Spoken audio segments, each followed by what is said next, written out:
Ginaganapan ko lang na natural.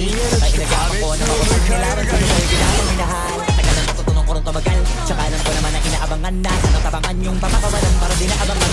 Kasama na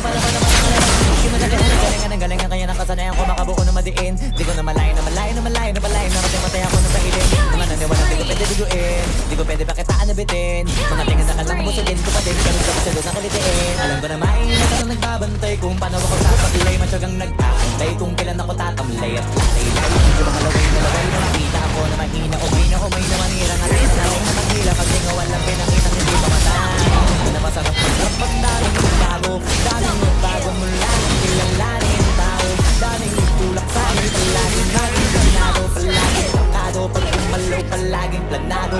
Daming pasabog kailangan at malawak. Ang sakot ikaw din ang talas sa laban. Pagkabalot ng takot kung saan ka aabot. Takutin lahat ng maabot. Kung dami ng pagod. Kung hindi ko madamo. At kung hindi ko tinaga baka nauwi sa wala. Pinagkakala to kalala. Kita mo naman na nawala. Paano ko hindi ko ginawa? Yung iba di makahalata. Wala na nakakataya. Marami na pwede mawala. Kaya di na pwede pabaya. Hindi pwede puro mamaya. Baka sa huli mapaya. Totoo na parang himala lang siya mula sa iba ba tiningala. Matagal ko